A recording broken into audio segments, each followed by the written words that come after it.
Mungkin lukisan ini sangat familiar di mata kalian. Lukisan tua yang menampilkan figur wanita dengan alis yang telah memudar dari waktu ke waktu, serta menampilkan senyuman yang penuh misteri. Bagaimana tidak?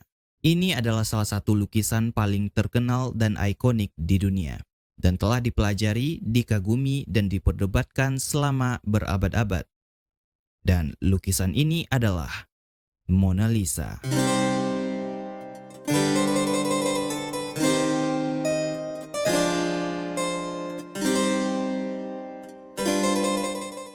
Mona Lisa adalah karya lukis buatan Leonardo da Vinci yang sering disorot oleh semua orang di seluruh dunia.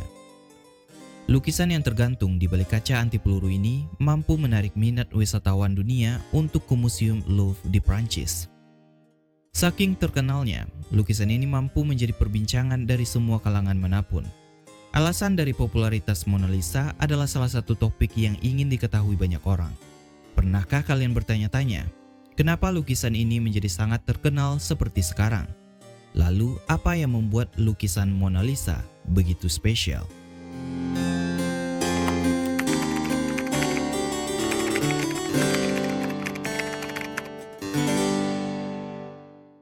Mona Lisa adalah lukisan dengan media cat minyak di atas kayu poplar yang dibuat oleh Leonardo da Vinci pada abad ke-16 yang memiliki ukuran 77 kali 53 cm yang dilukis antara tahun 1503 dan 1506.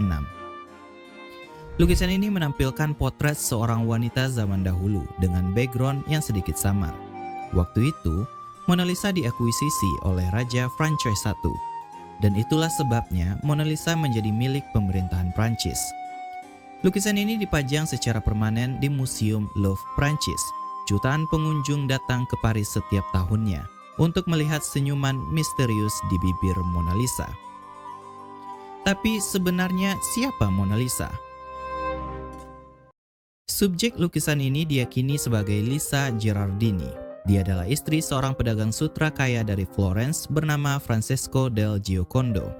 Sejarawan percaya Francesco menugaskan Leonardo untuk melukis sebuah lukisan. Kata Mona adalah bentuk sapaan yang sopan, seperti nyonya. Berarti Mona Lisa memiliki makna Nyonya Lisa. Seiring berjalannya waktu, lukisan ini menjadi salah satu benda yang paling bernilai di muka bumi.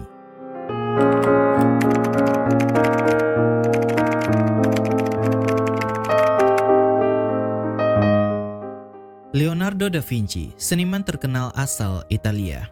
Dia juga seorang ilmuwan dan penemu. Lahir pada tahun 1452 dari seorang gadis petani yang tidak menikah di kota kecil Italia, Vinci. Dia bernama Leonardo da Vinci.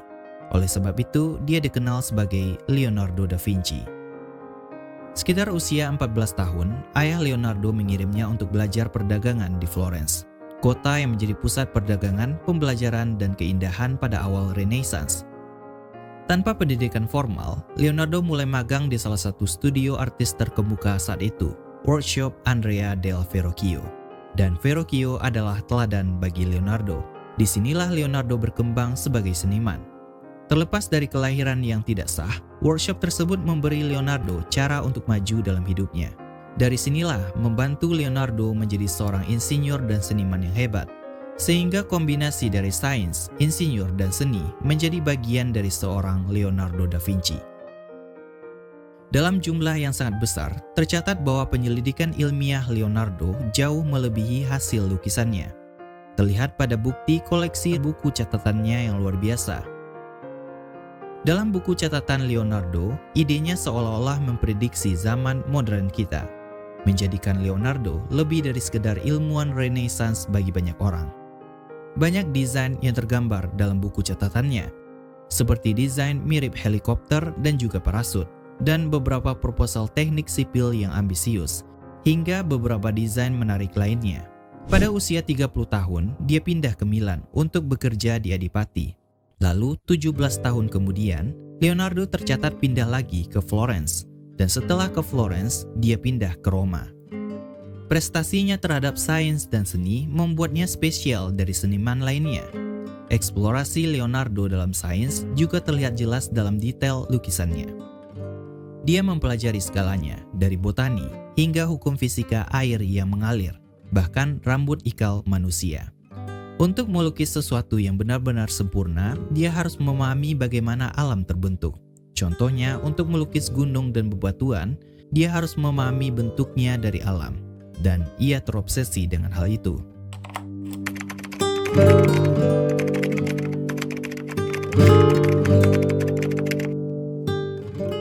Lukisan-lukisan Leonardo memiliki keunikan lain dibanding lukisan dari seniman lainnya. Ketika dibandingkan dengan sinar X, kalian akan melihat perbandingan yang mencolok. Seperti contoh, lukisan La Belle Jardinière, buatan Raphael. Ketika dalam sinar X, figur yang ada di La Belle Jardinière, strukturnya masih terlihat dan tetap seperti itu, dari garis dan sosok figurnya itu sendiri.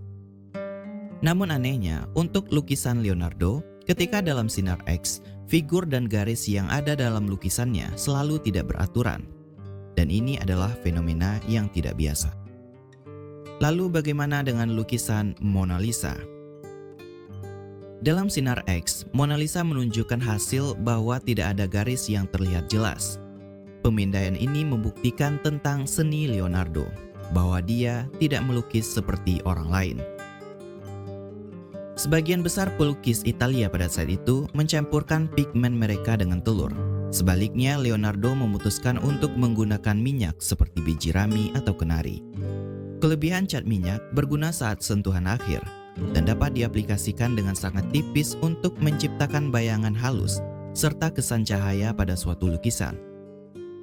Seniman lain saat itu seperti Sandro Botticelli melukis manusia dengan garis luar yang terkesan keras. Tapi berbeda dengan Leonardo, dia menggunakan lapisan halusnya untuk menciptakan transisi lembut pada pinggir kulit, untuk mengaburkan garis pada setiap lukisan-lukisannya.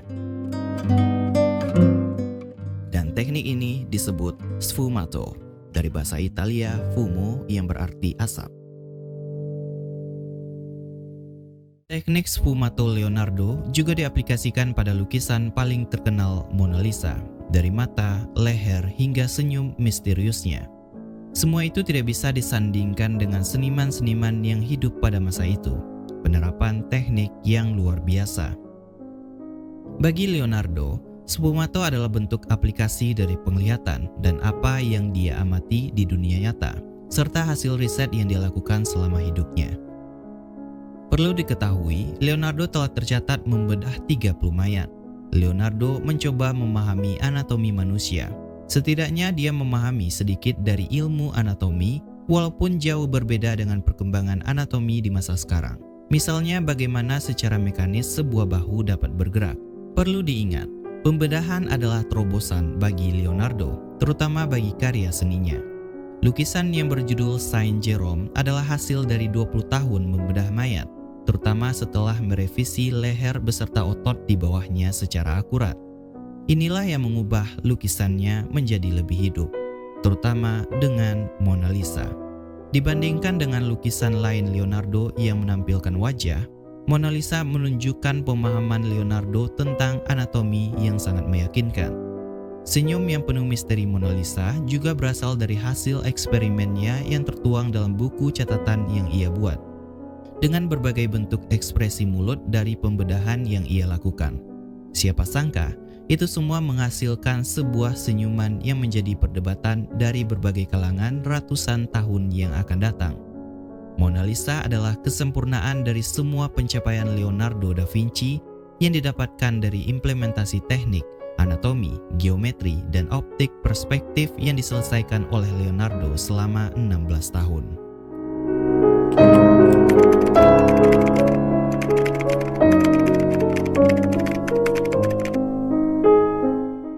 Selain penerapan dari sains dan seni yang dilakukan Leonardo da Vinci pada Mona Lisa, ada faktor lain yang mempengaruhi Mona Lisa menjadi lukisan paling populer dan ikonik di dunia. Sebenarnya banyak sekali lukisan yang bernilai selain Mona Lisa, tentunya dari segi sejarah perkembangan seni rupa. Dan Mona Lisa hanyalah salah satu dari sekian banyak karya hebat lainnya yang tercatat dalam sejarah. Mona Lisa memperoleh ketenarannya berkat faktor lain di balik karya seninya itu sendiri. Semua itu dimulai saat Raja Francois I dari Prancis membeli Mona Lisa, dan mulai memamerkannya setelah kematian Leonardo da Vinci. Pada tahun 1550, cendekiawan Italia Giorgio Vasari menerbitkan biografi populer para seniman Italia zaman Renaissance, termasuk Leonardo. Kemudian buku itu diterjemahkan dan disebarluaskan dengan memberikan narasi yang luar biasa tentang Mona Lisa, yang membuat lukisan itu begitu bersinar dan disebut sebagai tiruan kehidupan yang menghipnotis. Selama bertahun-tahun, Mona Lisa memang menjadi salah satu karya paling didambakan dalam koleksi kerajaan Prancis, lalu dipajang di kamar Napoleon, sebelum akhirnya dipamerkan ke publik di Museum Louvre. Di sanalah pengunjung berbondong-bondong ingin melihat harta pribadi yang pernah menjadi milik bangsawan yang telah dilengserkan itu. Di tahun 1800-an, pujian terus didapatkan Mona Lisa dari cendekiawan Eropa. Tahun 1854, Alfred de Mesnil menyebutkan bahwa senyuman Mona Lisa menyembunyikan suatu tipuan. Setahun kemudian, Théophile Gautier menulis tentang senyumannya yang menghina, serta tatapan mata yang menjanjikan kenikmatan misterius. Dan pada tahun 1869, Walter Pater menggambarkan Mona Lisa sebagai perwujudan dari kecantikan abadi seorang wanita. Pada abad ke-20, lukisan itu menjadi karya ikonik di salah satu museum paling terkenal di dunia. Namun, Mona Lisa masih belum populer seperti sekarang. Lalu pada tanggal 21 Agustus 1911, Vincenzo Peruggia mencuri Mona Lisa dari dinding Museum Louvre di Prancis. Peristiwa ini membantu Mona Lisa mencapai popularitasnya. Berita pencurian ini menjadi berita paling hangat di seluruh dunia pada waktu itu, bukan karena lukisannya, tapi karena ada ruang kosong di dinding tempat seharusnya Mona Lisa dipajang. Sehingga peristiwa itu dibicarakan banyak orang. Peristiwa itu juga menyeret Pablo Picasso karena dicurigai, namun akhirnya dibebaskan. Lalu pencuri tersebut menyelundupkan Mona Lisa ke Italia dan berencana menjualnya ke pedagang penyalur karya seni. Kemudian mengharapkan jasanya dihargai karena telah mengembalikan karya kuno ke Italia. Namun bukannya dapat penghargaan, justru dia langsung ditangkap.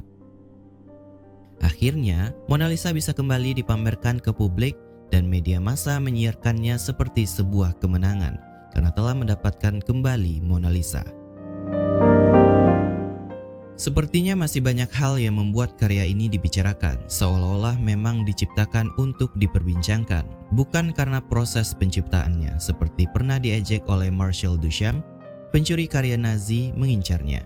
Nat King Cole menyanyikan lagu tentangnya, dijadikan memes, dibahas dalam beberapa judul film, dan beberapa upaya pengrusakan yang terjadi pada tahun 1956, 1974, 2009 dan terakhir pada tahun 2022. Ditambah lagi dia dilindungi dengan kaca anti peluru dan dianggap sebagai harta nasional yang berharga.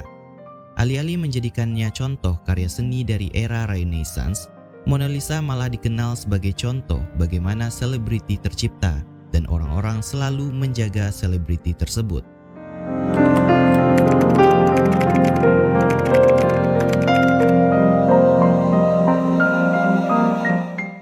Tidak diragukan lagi, Mona Lisa adalah lukisan paling ikonik di seluruh dunia. Deretan peristiwa yang menyertai lukisan ini membuatnya diketahui oleh semua kalangan. Sulit untuk menyamai sebuah ketenaran yang didapatkan Mona Lisa bagi sebuah lukisan menjadi sepopuler sekarang. Dan ketika ada pertanyaan, sebutkan satu lukisan terkenal yang kalian ketahui di dunia. Dan Mona Lisa adalah salah satu judul teratas yang pastinya akan terlintas di pikiran kalian. Karena Mona Lisa tercipta dari kejeniusan yang bersifat universal dan dia mampu berbicara kepada semua orang. Tentunya Leonardo bisa menghabiskan lebih banyak waktu hanya untuk menjadi seorang pelukis. Tetapi apabila dia melakukannya, dia tidak akan menjadi seorang Leonardo da Vinci dan dia tidak akan melukis Mona Lisa. Lukisan yang akan selalu diperbincangkan terus-menerus dengan popularitas yang selalu akan meningkat. Dan apakah Mona Lisa layak mendapatkan semua itu?